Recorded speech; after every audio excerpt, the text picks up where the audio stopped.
Vangu hama vadiwa tapa chapter 13. Chapter 13 yakati kurei. Inotaura zvokurobwa kuJerusarema. Zvokurobwa kweguta raMwari, zvokurobwa kweZioni, nokuda kwezvitadzo zvevanhu vakanga vari mariri. Havana kuita hanya naMwari. Nyange zvake aivayeuchidzira nguva dzose kuti vadzokere kwaari, havana kuita hanya naMwari.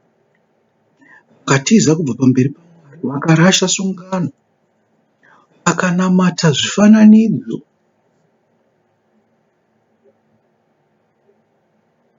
vakaita zvinonyangadza.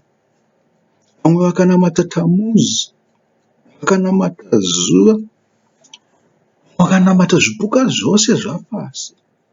Zvichitonzi navakuru vamarudzi, navakuru vamarudzi vaIsraeri, navakuru vamarudzi aJudha vaizviitawo izvozvo.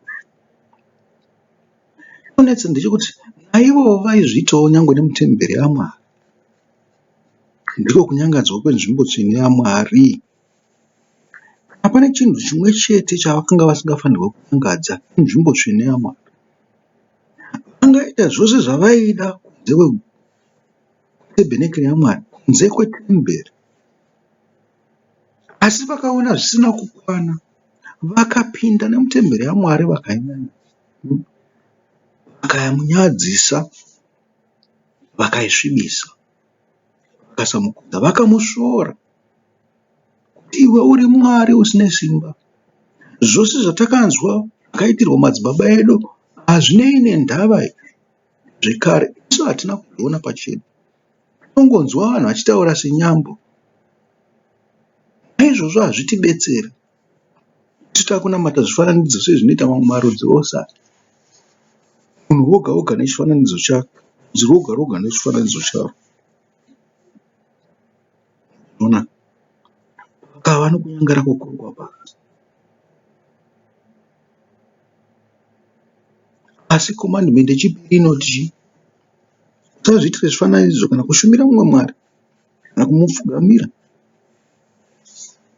Ndi Mwari anogodawo anoita sei? Anorova vana nokuda kwezvivi zvamadzibaba avo kusvikira kune rudzi rwechitatu nerwechina. Ndichitera nyasha avo vanondida vanochengetedza murayiro yangu kusvikira kune rudzi rwechingano rwechiuru. Vanoti nechiuru chamazana 100,000. Muri kunzwa? Vakaita zvifananidzo zvose zvavanoda.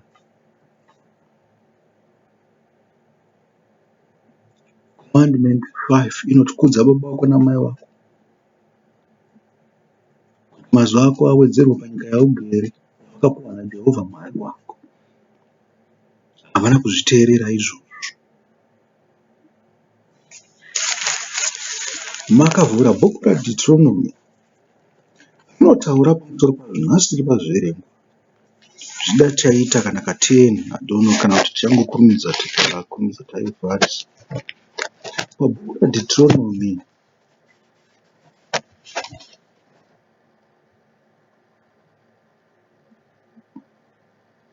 Jehovha unovarangaridza kuti havazi vana vavo vakaona mabasa avakaita, naizvozvo vaifanirwa kuvadzidzisa.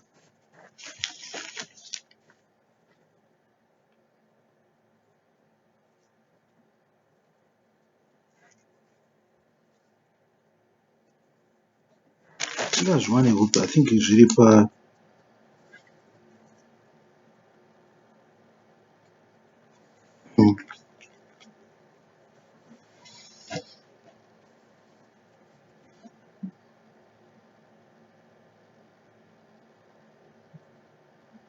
zetekerenge pava.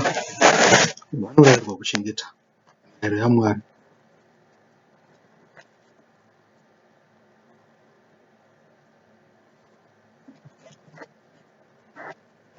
Ndiwo murayiro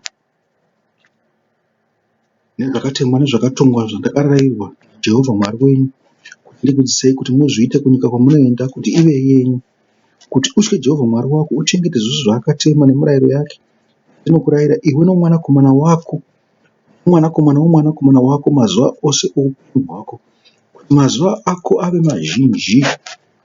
Zvichinzi waIsraeri, uchenjere kuti uzviite kuti zvive zvakanaka newe, muwande kwazvo sezvamakapikirwa naJehovha Mwari wamadzibaba ako panyika inoyerera mukaka nouchi. Zvichinzi waIsraeri, Jehovha Mwari wedu ndiJehovha mumwe chete. Ude Jehovha Mwari wako nomwoyo wako wose, mweya wako wose, nesimba rako rose. Zvino mashoko awo ndinokurayirai nhasi unofanira kuva mumwoyo mako. Unofanira kushingaira kuvadzidzisa vana vako nokuvataura kana ugere mumba mako, kana uchifamba nzira, kana uchivata pasi, kana uchimuka. Unofanira kuvasungira paruoko rwako chive chiratidzo, uye anofanira kuva rundanyara pakati pameso ako. Unofanira kuvanyora pamagwatidziro emikova yeimba yako napamasuo ako. Zvino kana Jehovha Mwari wako achinge akupinza munyika yaakapa madzibaba ako Abhurahama naIsaka naJakobho kuti uchakupa iyo namaguta makuru akanaka usina kuvaka iwe, dzimba dzizere nezvinhu zvose zvakanaka dzausina kuzadza iwe, makangwa akacherwa hausina kuchera iwe, minda yemizambiringa nemiorivhi hausina kusima iwe, ukadya ukaguta. Uchenjera kuti urege kukanganwa Jehovha wakakubudisa panyika yeIjipiti, paimba youranda. Unofanira kutya Jehovha Mwari wako nokumushumira nokupika nezita rake. Regai kutevera vamwe vamwari, Mwari wendudzi dzinokupoteredza.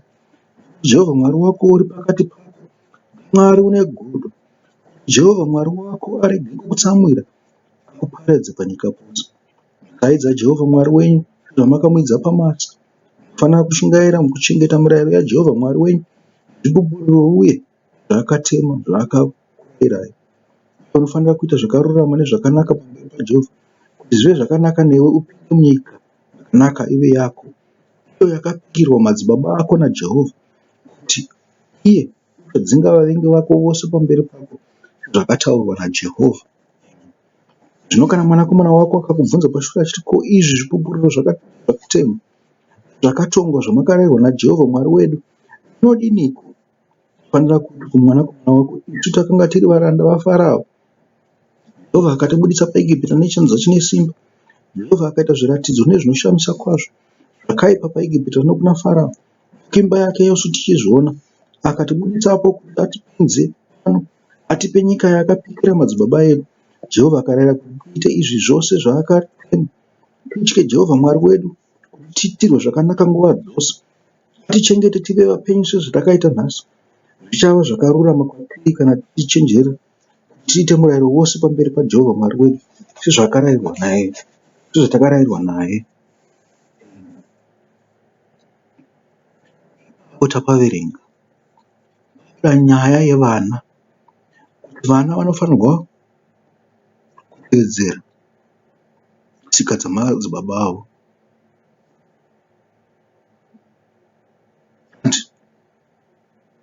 Kuti madzibaba avo ndo vakaona zvinhu zvavakaitirwa naJehovha. Naizvozvo vanofanirwa kuchenjerera zvinhu zvavanenge vachiudzwa nababa vavo. Iwe unotaura nyaya yemidzimu, unotaura nyaya yemasvikiro, unotaura nyaya yemusha, uchiti vana venyu vachengetedze zvinhu izvozvo zvomumusha. Varayidza vachengetedze chii? Zvikwenzi zvamunazvo zvomumusha, tsika dzenyu. Urikuzvinzwa? Zvinhu zvamuna kuzviona imi pachenyu vangoitwawo hendovha namadzibaba enyu, mhuri dzenyu, madzinza enyu. Izvozvo hamuzvisiye, munoramba muchizviteerera. Kwaitwabira hanzi tese semhuri tinofanirwa kuungana giro remusha taura zvinhu zvakangodaro. Hanzi uyu anosvikirwa nasekuru wake nhingi, uyu anosvikirwa nasekuru wake nhingi, uyu anosvikirwa nambuya vake natete vake. Zvakangodaro, zvakangowanda. Izvozvo makazvibatikisa. Kanzi madambudziko kana akuitika mukati memba yenyu, nokuda kweuroyi hwamunenge makuitirana pachino. Makutaura kuti ivo vari kuitirwa nemadambudziko vamwe asingaitwe izvozvo. Zvikanzi midzi imwe iri kuvarova nekuti havaiti zvinoita vamwe. Mbirwa masandudzira uroyi hwenyu mweya yenyu yetsvina kuna vamwe. Hamuna kutomukuramba mweya yetsvina, makaigamuchira makati ngaiende kwaningi. Mukatora neuroyi hwenyu makada kukuvadza vanhu vemhuri imwe chete. Maitiro enyu tinozviziva.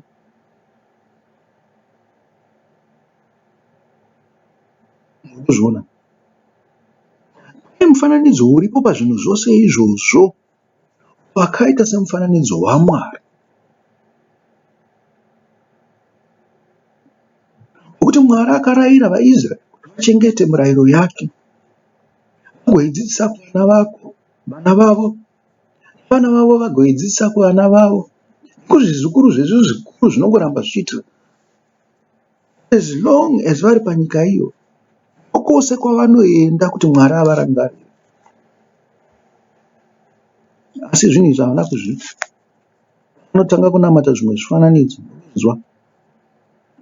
Vakatanga kunamata zvimwe zvifananidzo, dambudziko akavawira, Mwari wakavarasha. Akanga akataura kuti zvose kurobwa kwose kuchaitika kwavari kungaitika. Maropafadzi akabviswa akanga apuwa madzibaba avo. Mwanzo ndichimboverenga kuti vakapinda munyika yeuchi nemukaka. Vakanga vasina chinhu chavakanga vadyara, vasima, vavaka, vachera. Vangowana zvakadaro vakazongopinda mudzimba vakagara. Dzimba dzavakanga vasingazivi kugara dzakanga dzakanaka.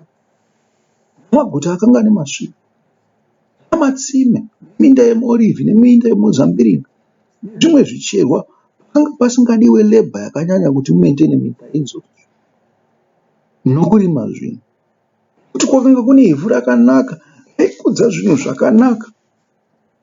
Vanhu vachigara vane zvizhinji nokudya nokutsapfura. Mvura yainaya yaiyerera kubva kumakomo.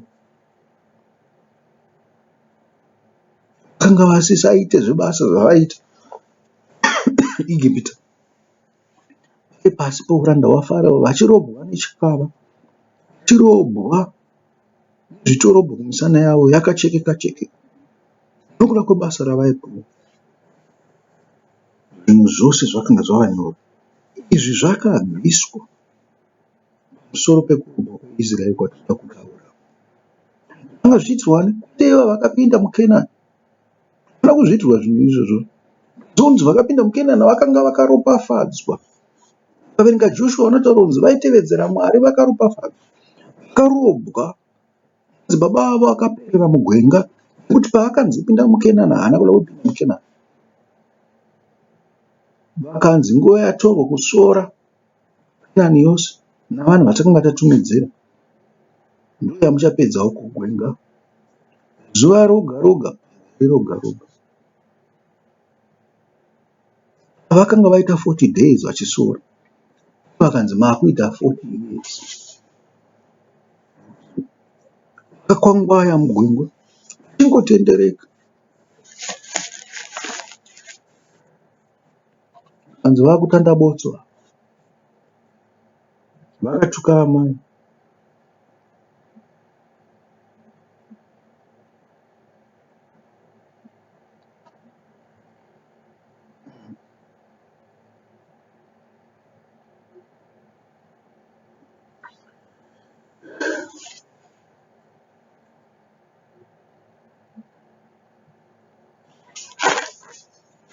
Toda kutsvaga pana Mwari paairayira vana Israeri. Mbiro newarning. Israeri vapinda muKenani. Zviri kutaurwa pa9 paHorebhi. Zviri kutaurwa mugwenga izvo hazvisati zvaitika. Zvakatozoitika chaizvo chaizvo. Asi Mwari waiva paseyamburo. Inzwai munhu zvinotaurwa. Deuteronomy 8:7. Nokuti Jehovha Mwari wako unokupinza munyika yakanaka, nyika ine hova dzemvura namatsime namadziva akadzika anobuda pamipata pamakomo, nyika ine zviyo nebhari nemizambiringa nemionde nemikamba, nyika yemuorivhi namafuta nouchi, nyika kwauchadya chingwa usingashayiwi, kwausingatongoshayiwi chinhu, nyika ina mabwe emhangura napamakomo ayo uchachera ndarira, uchadya ukaguta ukaonga Jehovha Mwari wako nokuda kwenyika yakanaka yakakupa.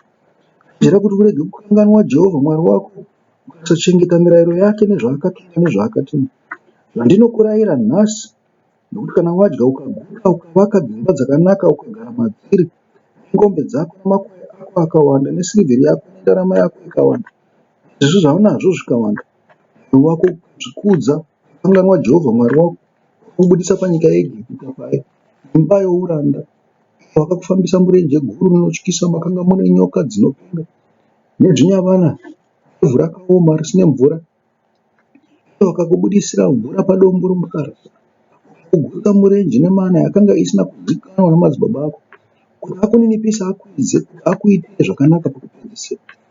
Urege kuzoti mumwoyo mako simba rangu nokugona kworuoko rwangu zvakandiwanisa pfuma iyi.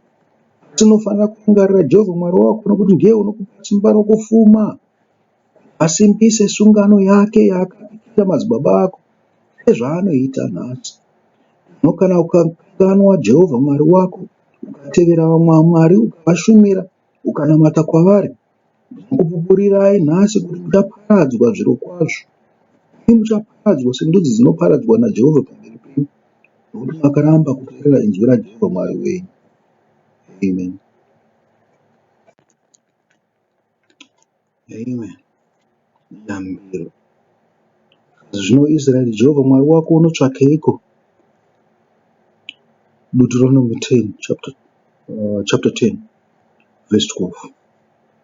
Zvino Israeri, Jehovha Mwari wako unotsvakeiko kwauri, asi kuti utye Jehovha Mwari wako, ufambe munzira dzake dzose nokumuda nokushumira Jehovha Mwari wako nomwoyo wako wose uye nomweya wako wose, nokuchengeta mirayiro yaJehovha nezvaakatema zvandinokurayira nhasi kuti ufare zvakanaka.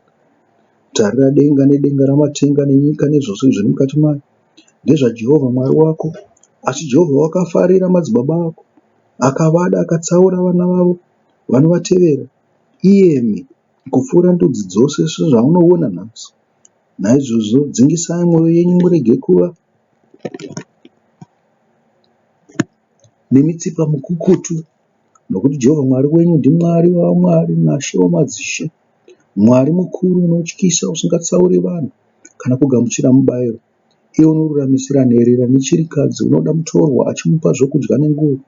Naizvozvo munofanira kuda mutorwa, nokuti imi makanga muri vatorwa panyika yeIjipita. Unofanira kutya Jehovha Mwari wako, unofanira kumushumira iye nokumunamatira ndokupika nezita rake. Ndiye waunofanira kurumbidza, ndiye Mwari wako wakakuitira zvinhu izvi zvikuru zvinotyisa zvawakaona nameso ako madzibaba ako akaburukira vari vanhu vana makumi manomwe. Zvino Jehovha Mwari wako dzineredzi kudenga.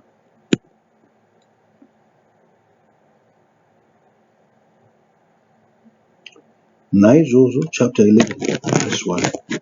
Naizvozvo unofanira kuda Jehovha Mwari wako nokuchengeta nguva dzose mirayiro wake nezvaakatema nezvaakatonga nezvaakarayira.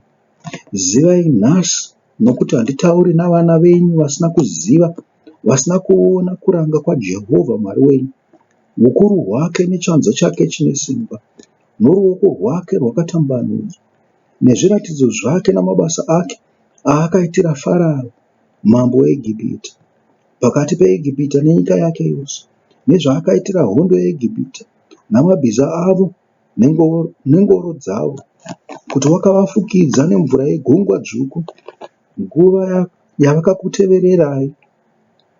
Jehovha akavaparadza kusvikira nhasi, nezvaakakuitirai murenje kudzimara makasvika panzvimbo ino, nezvaakaitira Dhatani naAbhiramu vanakomana vaEriabhi mwanakomana waRubheni, namashamisire akaita nyika muromo wayo ikavamedza ivo navedzimba dzavo namatende avo nazvipenyu zvavo zvose zvakanga zvichivatevera pakati pavaIsraeri vose.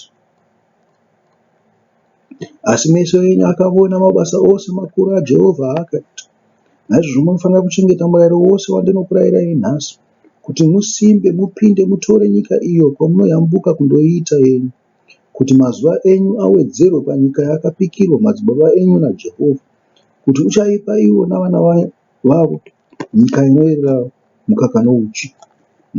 Nokuti nyika kwamunoenda kundoita yako haina kufanana nenyika yeIjipita, kwamakabuda, kwawaidzvara mbeu dzako uchidzidiridza namakumbo ako somunda wemiriwo. Asi nyika kwamunoyambuka kundoita yenyu inyika yamakomo nemipata, inonwa mvura yokudenga, inyika inochengetwa naJehovha Mwari wayo. Meso aJehovha Mwari wako anoramba achiitarira kubva pakutanga kwegore kusvikira pakupedzisira kwegore.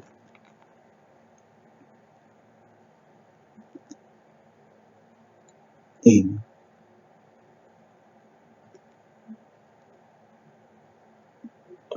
Verse 18. Naizvozvo munofanira kuchengeta mashoko angu ava mumwoyo yenyu nomumweya yenyu, munofanira kuasungira pamaoko enyu, chive chiratidzo, uye anofanira kuarunda nyara pakati pemeso enyu.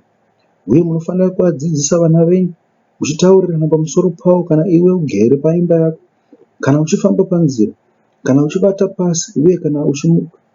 Unofanira kuanyora pamagwatidziro emikova yeimba yako napamasuo ako, kuti mazuva enyu awedzerwe, namazuva avana venyu panyika yaakapikirwa namadzibaba enyu naJehovha kuti uchavapa ivo, aite semazuva okudenga pamusoro penyika. Nokuti kana mukachengeta zvakanaka murayiro uyu wose wandinokurayirai kuti muuite, mukada Jehovha Mwari wenyu nokufamba nenzira dzake dzose nokumunamatira, Jehovha uchadzinga ndudzi idzi dzose pamberi penyu, imi muchabata ndudzi dzinokupfuurai noukuru nesimba, dzive dzenyu. Nzvimbo ipi neipi inotsikwa netsoka dzenyu ichava yenyu.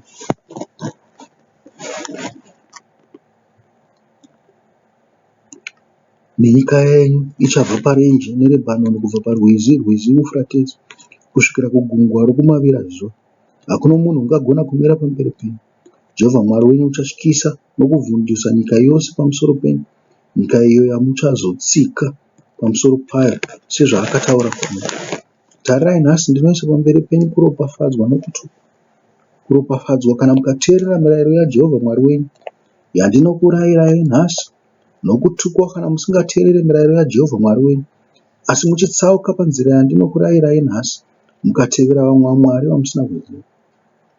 Zvino kana Jehovha Mwari wako akupinza munyika kwamunoenda kundoita yako, unofanira kuisa kuropafadzwa pagomo reGerizimu nokutukwa pagomo reEbhari.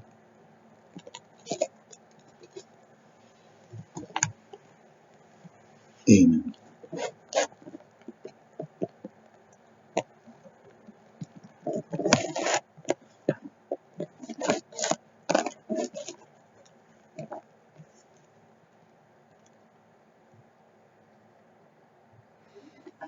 Rangarirai zvatiri kutaura pamusoro pazvo kuti musakanganwe.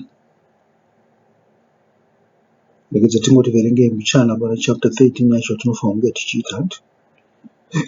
Izvi ndizvo zviripo izvi. Jesu unoprofita kuputswa kweJerusarema nokudzoka kwake. Wakati achibuda mutemberi, mumwe wavadzidzi vake akati kwaari, mudzidzisi, tarirai mabwe kunaka nedzimba kunaka. Jesu akati kwaari, unoona dzimba idzi huru? Hakungaregwe ibwe pamusoro pebwe risingazowisirwi pasi. Zvino wakati agere pagomo remuorivhi pakatarisana netemberi, Petro naJakobho naJohani naAndirea vakamubvunza vari voga vachiti, tiudzei kuti izvozvo zvichagova riniko? Nechiratidzo chichava chipiko kana izvozvo zvose zvodo kuitwa? Zvino Jesu akatanga kuvabvunza akati, chenjerai kuti murege kutsauswa nomunhu. Vazhinji vachauya nezita rangu vachiti, ndini Kristu, vachitsausa vazhinji. Kana muchinzwa zvokurwa neguhu rokurwa, musavhunduka. Izvozvo zvinofanira kumboitika, asi kuguma kuchigere kusvika. Nokuti rudzi ruchamukira rudzi, ushe huchamukira ushe, kudengenyeka kwenyika kuchavapo kune dzimwe nzvimbo, nenzara dzichavapo, ndiko kutanga kwenhamo. Amen. Tombomirirai pavhesi 8. kuputswa kweJerusarema, kwetemberi, kuputswa kwezvinhu zvinomirira Mwari. Murikuzvinzwa? Manzwi okufamba kwakaita Jesu, kuti wakanga uri mutemberi, akabuda mutemberi. Achibuda mutemberi, vanhu vakatanga kutaura pamusoro pezvakanaka zvokuvakwa kwetemberi. Wakataura zvaakataura. Pedzezvo zvikanzi wakaenda kanogara pagomo remuorivhi nepakatarisana patemberi. Muri kuzvinzwa? Akataura zvose zvaakataura pamusoro kwokupera kwamazuva nezvichaitika panguva yekuputswa kweJerusarema. Amen. Tinoda kuti tiende kuna muprofita Zakariya unotaurawo nezvezvimwe zvinhu zvokuparadzwa kwaIsraeri. Inzwai munzwe kubva pachapta 10. Nyaya iri pamusoro pekurobwa kweJerusarema munoitora pana Ezekieri chapter 9. Asina kuti munzwe mafambiro okubwinya kwaJehovha nezvemafambiro akaitwa naJesu.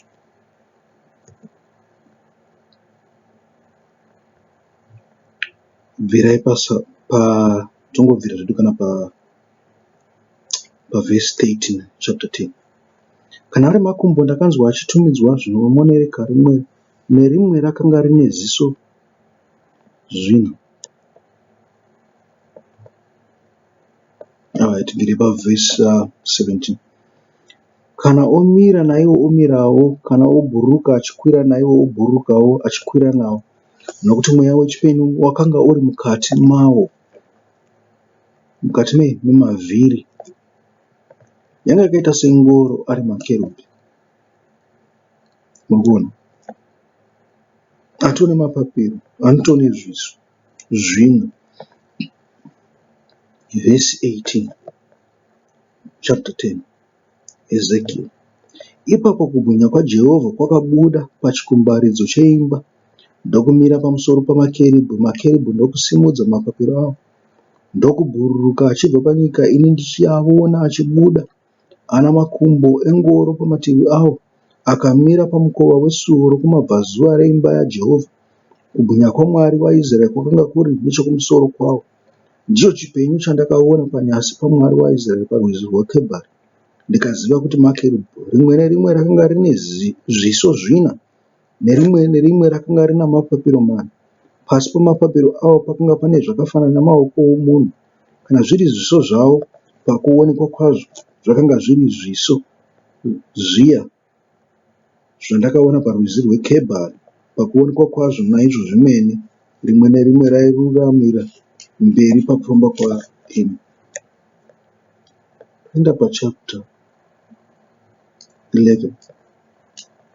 Ndinotaura pamusoro pekurobwa kweJerusarema. Ezekieri unotaura kwenguva yakati pamusoro pezvivi zvavo. Makatangira pachapter 7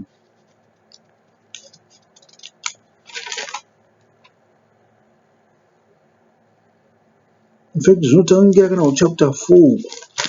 Zvinhu zvacho zvakawanda. Kubva kuchapter 4 yaEzekieri munongoverenga zvenyu munzwa kuti zviri kunzi kudini. Zvino zvokubatsirai kana taakutaura pamusoro penyaya yakataurwa naJesu kuchapter 13. Inenge yakutoenda kumberi mberi.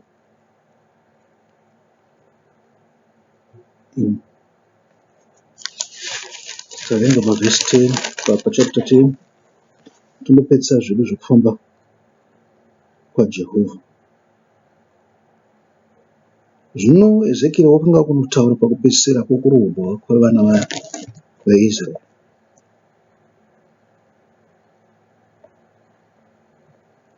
Verse 16 pachapter 11. Naizvozvo kuti zvanzi naShe Jehovha, zvandakavabvisa ndikavaisa kure pakati pamarudzi, uye zvandakavaparadzira pakati penyika, ndichava kwavari nzvimbo tsvene nguva duku kunyika idzo kwavakaenda kwadziri.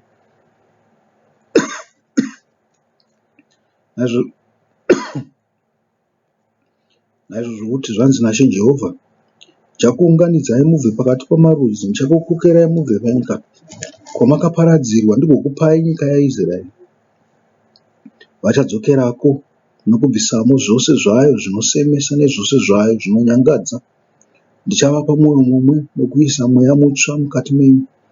Ndichabvisa mwoyo webwe munyama yavo ndokuvapa mwoyo wenyama, kuti vafambe nemitemo yangu, vachengete zvandakarayira nokuzviita. Ivo vachava vanhu vangu, neni ndichava Mwari wavo. Asi kana vari ivo vane mwoyo inotevera mwoyo yezvinhu zvavo zvinosemesa nezvinonyangadza, ndichauyisa zvavakaita pamusoro yavo, ndizvo zvinotaura Ishe Jehovha. Ipapo makerubhi akasimudza mapapiro avo, namakumbo engoro akanga ari pamativi avo. Kubwinya kwaMwari waIsraeri kwakanga kuri nechokumusoro kwavo.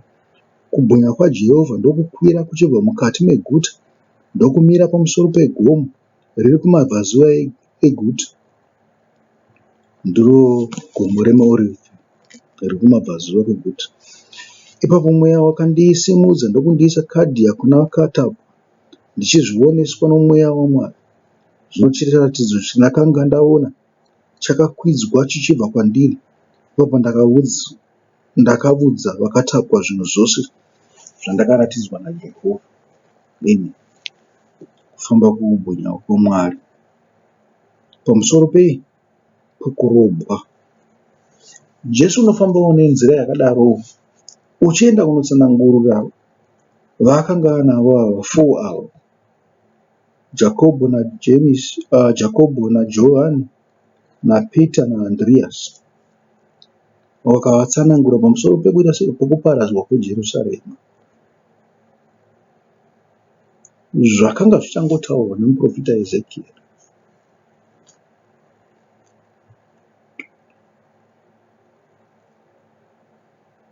Unokwanisa kuzviverenga kubva pachapter 4 kusvikira pachapter 11 yamuprofita Ezekieri.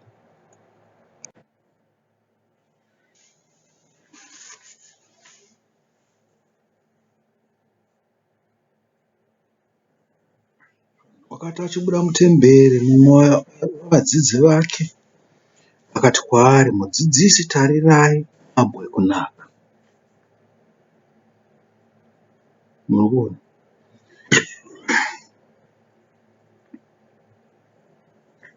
zvinhu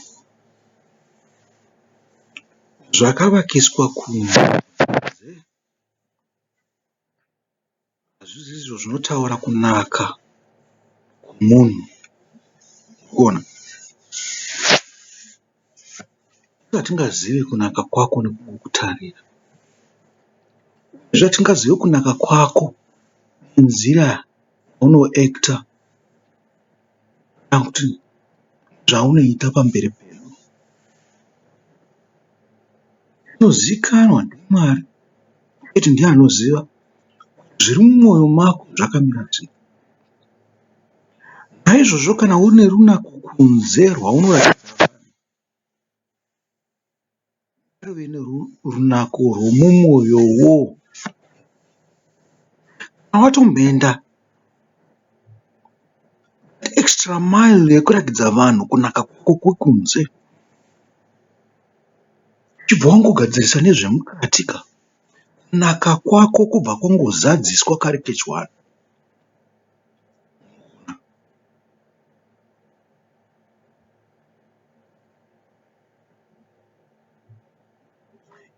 Imi dzimwe nguva hamuzive kuti chakaitika pakuparadzwa kwetemberi yaMwari Jerusarema chii. Nguva yaNebhukadhinezari zvose zvanga zvatopfuura zvandava kutaura manje. Nguva yaNebhukadhinezari,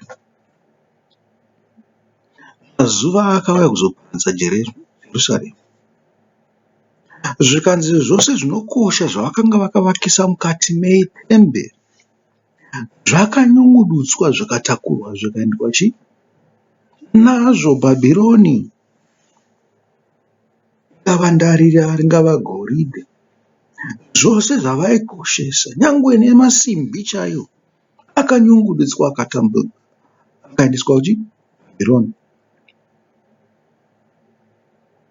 Hakuna chakasara. Mbiya zvose zvavaishandisa, nhumbi dzose dzavaishandisa mukati metemberi dzakatakurwa.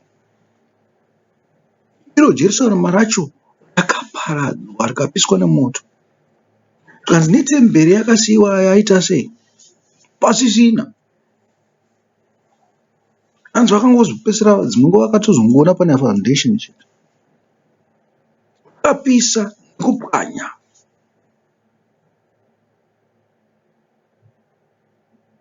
Kungotoda matombo matsva ekuti ivakwe.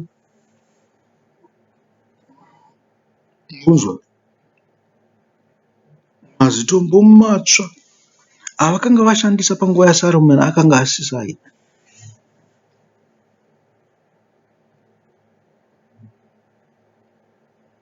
Vakatozita zvekufungira kuti anga arita yaMwari yakanga yakamira pano.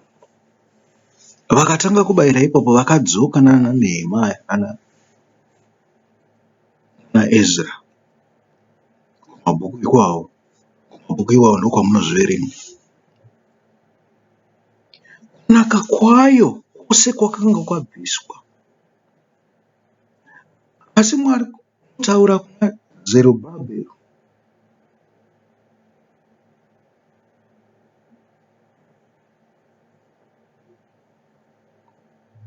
naJeshua vakanga vovaka temberi yechipiri pamazuva ana Nehemia naEzra. Zvikanzi vakavasimbisa zvikanzi temberi iyi ichanaka kupfuura temberi yekutanga. Asi muchiverenga mabhuku ana Ezra naNehemia munotsaunza vanhu vakachema zvikuru vakanga vatembera kuti vakanga vaona kunaka kwetemberi yekutanga.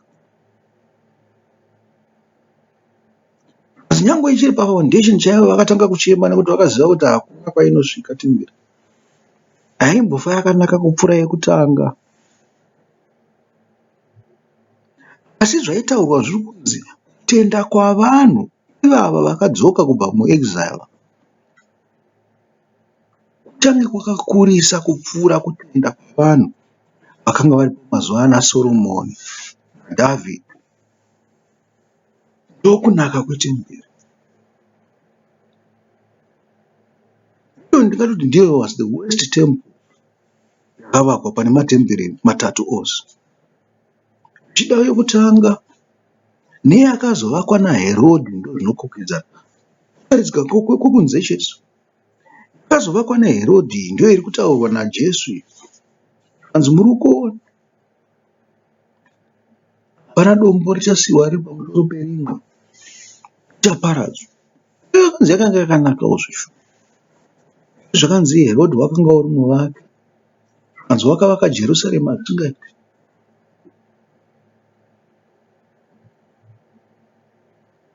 Wakanga une ziso rakanaka rokuvaka. Yakavakwa naSoromoni yakanga yakanakisa. Asi idzo dziri mbiri hadzimbotaurwi dzanga dzakanaka kupfuura iya yakavakwa naZerubhabheri.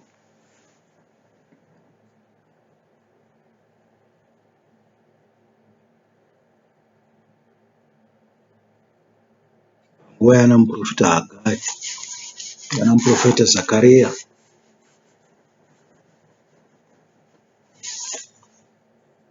Zvakanga zviri zvomweya zvaitaurwa izvo.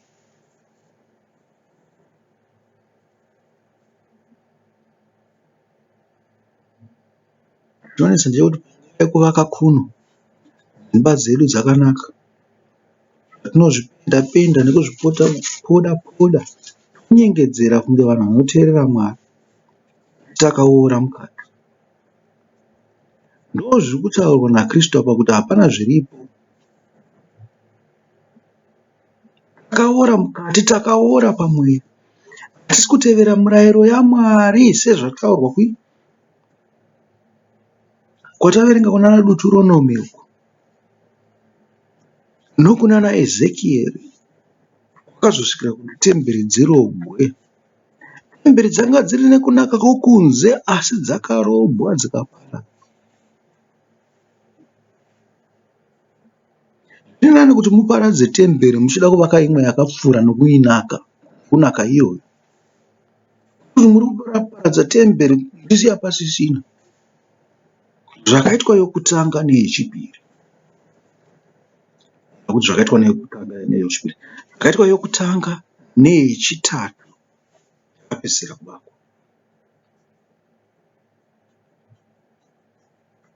Dzakaparadzwa nemaparadziro aya ekuti kana kuti vanhu vakanga vakadzivengerei hautozonzwisisa kuti vari kuonawo here pavakasvika kuti chakanaka. Tingochichengetedza zvedu. Uchenjerere vanhu wee. Kuti unokwanisa kudzurwa kana napamafoundations kana Satani auya. Foundation yamanga munayo iyoyo.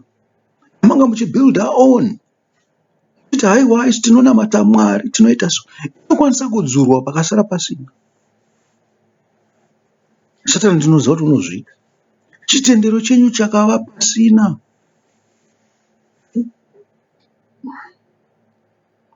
Zvichenjererei imi pachenyu. Tinovaka mberi yaMwari. Totaramba tichitora pane zvinhu zvaMwari tichiwedzera pakuvaka. Kuvakwa kwefoundation chaiyo panoratidza kuti temberi yamuri kuvaka yasimba. Nesuwo tinotraya kuvaka temberi iyoyo pamwe chete neyo.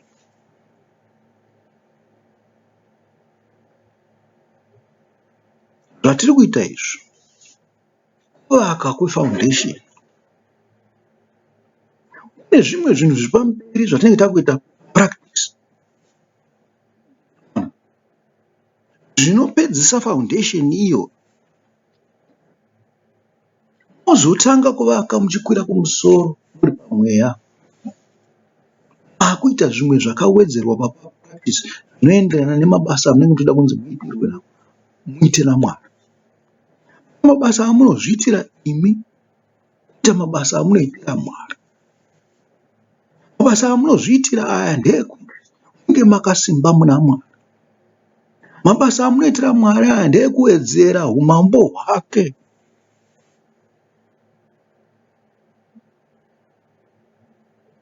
Ndeekuwedzera ushe hwake. Kuparidzira shoko rake kuvanhu. Mungoparidza chete munoita kuti vanhu vagare vari. Ugare nehama yako. Asi nenguva dziri kure unoenda uchinoona hama yako. Uchidzokera kumusha kwako. Kwaunogarayo. Uchava nehama dzakawanda. Unotenda muna Kristu. Unoda Mwari. Muchapota muchivashanyira muchiona kuti vari sei. Dzokera kwamunenge muchigara. Temberi dzenyu dzinoda kugara dzichiklinwa, dzichiiswa smart, dzichipendwa, dzichiita sei. Basa racho harimiri rinongoramba richienderera mberi. Akairegerera inotanga kuondomuka yoga.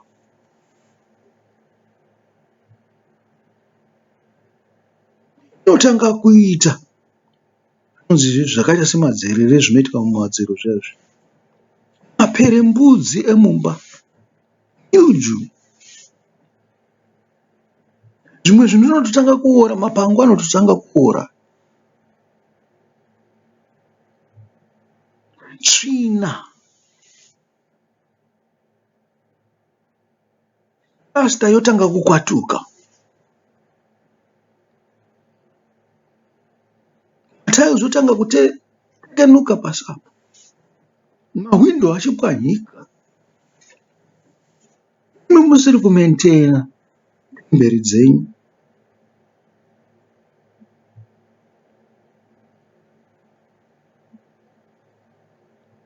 Zvamuri kuwedzera umambo hwaMwari. Zvamuri kuwedzera ushe hwaMwari uku. Mirambai muchikwedenzvera temberi iyi. Makakura muchiudzwa kunzi kudzidza hakuperi. hakuperi, zvokwadi hakuperi. Mumwe wakaverenga mabhaibheri aya emiliyoni times, wakaverenga kamwe chete wakanda pasaidi wakati wakuriziva ro. Hazvigone. Isusu takaverenga kashanu kashanu hatirizive.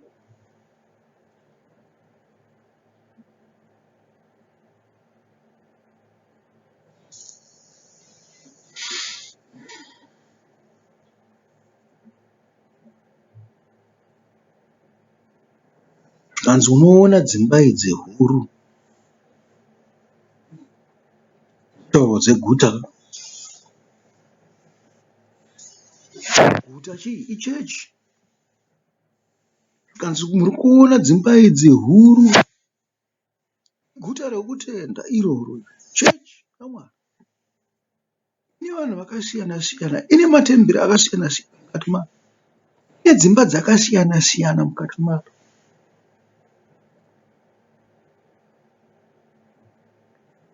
Vanhu vakawanda. Kanzi hapana zviripo zvamurikuona. Kanzi pachasara pasisina kutenda chaiko.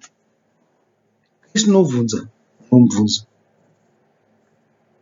Nekuti uripo pachapta ino here. Anoti pandinodzoka kubva kudenga,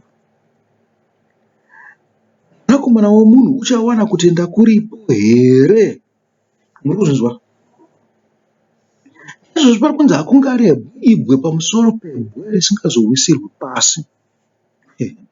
Kureva kuti panguva yekuedzwa kwenyu naSatani achiuya, muchakanganwa nemitemo yaMwari kana nomunhu mumwe chete.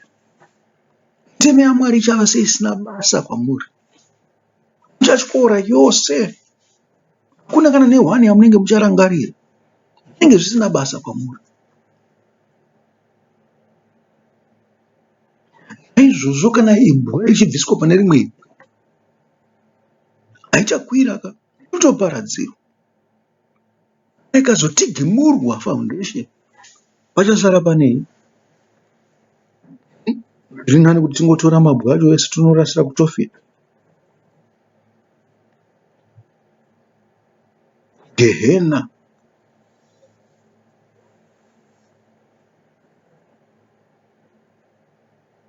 Kuzvinzwa. Kuvaka wakanaka. Vazhinji muZimbabwe vari kuvaka dzimba dzakanaka kuti vazogara ivo. Vamwe hatomboripo muZimbabwe vacho, vari kungovaka. Zvimwe zvinozouya zvava zvitunha vachibva kwavanenge vari. Asi dzimba dzinenge dzimire dzisina vanogara. Koshaya vanodzisiyira kuti vana vavo vacharamba kudzoka vazogara dzimba idzodzo. Vakapararira kuna South Africa, Mozambique, Namibia, Africa yose, Europe yose, Asia yose. Ndonzi muZimbabwe ari kuVietnam, ari kutsvagei ikoko, ari kuPhilippines, ari kuSenzako, ari kuSouth America, ari kuiteiko iwo?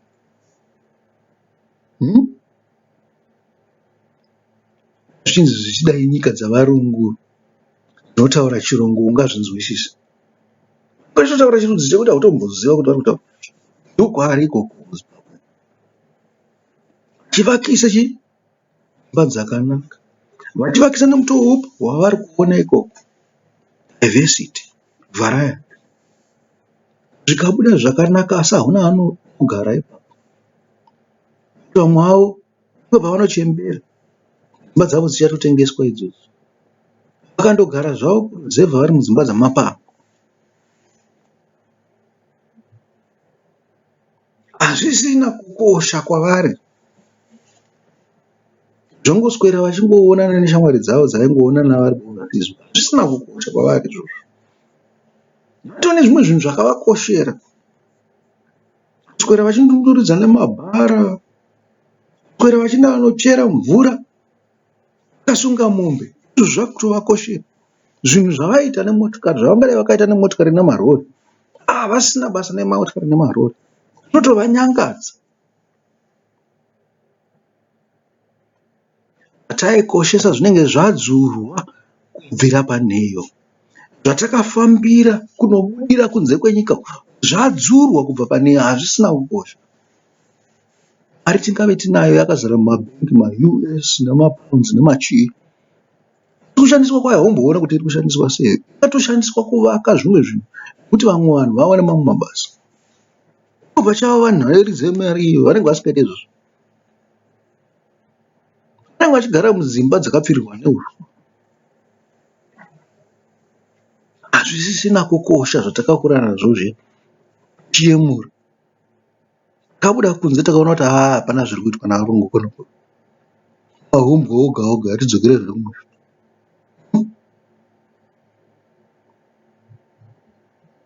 Kakosha upenyu, magariro akanaka. Mumweni ndinoziva kuti panozogera kuZimbabwe uko, vanhu vanotaurira pfungwa vaya vachanga vane basa guru rokukushandai muchigara muri kumashiringi nguva dzose. Vamweni munenge muchinanga kunonzwi tasikamukuya kuHarare hospital, muchinanga kugobo yenja kuda kwestress dzenyu dzakawandisa.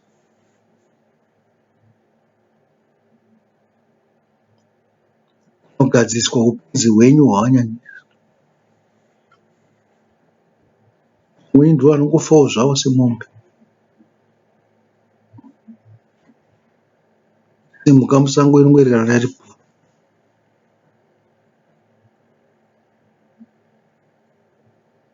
Zvanga zvakanaka kuti timbo experience zvakaexperiencwawo namadzibaba edu. Zvakanaka chaizvo kuti tizive kumusha nohukama hukama. Isu takasasinza pamwe chete toga hakuna chinoitika. Kana muchifunga kuti moitirwa zvimwe zvinhu navamwana zvinopera. Mazuva ano pane nyaya yekuAfghanistan. Vanozoti Joe Biden chakati, Joe Biden chakati. Joe Biden hapana chaaita chiro. Vakapedza makore makumi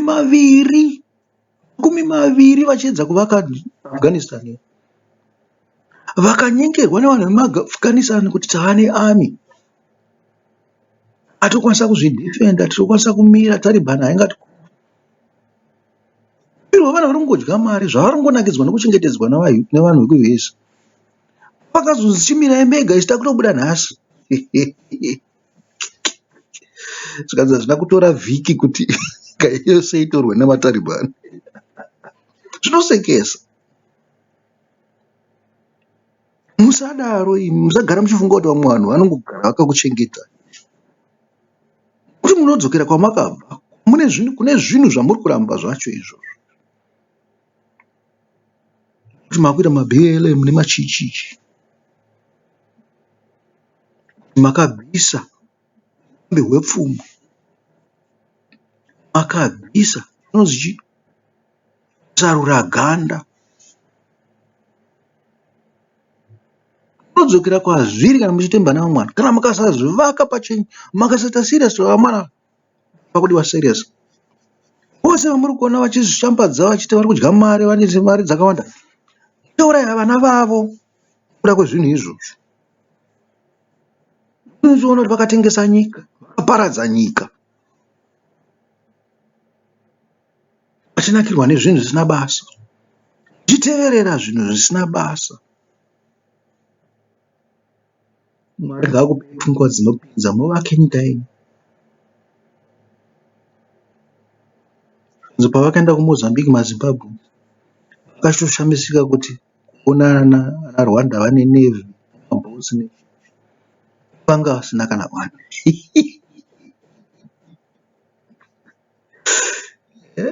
Rwanda yakatouya nemotokari dzayo dzinobva pakuti titokumbirawo motokari dzekufambisa nepfuti namabara. Akaona musadaro akomana. Kunge zvinhu zviri kuseka zvo. Nyika dzinovakwa idzi. Manje basa nderekurova vanhu. Musowa unonzi hondo tugu. Vanotedza kuziva kuti chakanaka chii. MuZimbabwe chaizvo chaizvo. Kuti munhu wose ari muZimbabwe zvinezvi Kuna munhu wandino expect kana hwani kuti angamirire nyika yake akarwira. Vese anenge akuedza kuponesa upenyu hwake. Either vanotiza kana kuti vanongourawawo zvo kana kuti vanounganidzwa voiswa mumakwikwi semombe.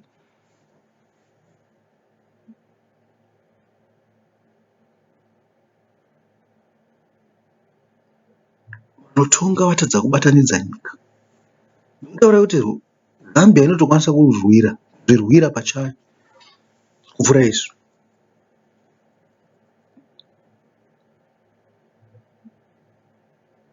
Handifunga kuti pane munhu humwe wenyu hwana angamira. Mungazvikudze uchida tinorwa. Hamuna kubata. Nezvombo zvacho ndo vanoita basa rekukurwa. Vakatoruza kudhara tisati tatopinda moto. Totemba nemamisinari. Kana iri hondo yakadaro misinari hariwanikwe pakadaro. Shoma. Nekuti rinofa. Vanenge vauya vanenge vauya kuzotora nyika.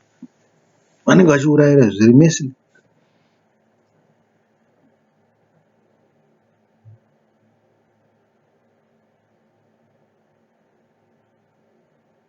Ngwarire vanhu. Ngwarire. Akai nokutenda kwenyu nemurayiro yaMwari. Mwari akakubuditsa kubva munyika yeIjipita. Usava navamwe vamwari kunze kwake. Torai zvinhu izvozvo seriously.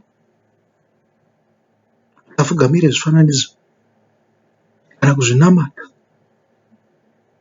kana kuzvishumira. Mwari wako ndimwari ane godo. Unorova vana nekuda kwezvivi zvamadzibaba avo. Kusvikira kune rudzi rwechitatu nerwechina. Achiitira zvakanaka. Vanomuda vanochengetedza murayiro yake. Marudzi namarudzi. Usareva zita raMwari wako pasina. Kuti Mwari hangaregedze kupa mhosva unoreva zita rake pasina. Chengetedza masabata aMwari. Uzorore. Urangarire Mwari pazuva iroro. Utsvage utsvene nekururama. Kuitira vamwe zvakanaka. Nounyoro netsitsi. Vanhu vaunogara navo vavandudzwewo simba ravo ridzoke. Simba romweya nesimba ronyama. Kudza baba vako namai vako mazuva ose mukurarama kwako. Mazuva ako awedzerwe panyika yaugere yawakapiwa naMwari.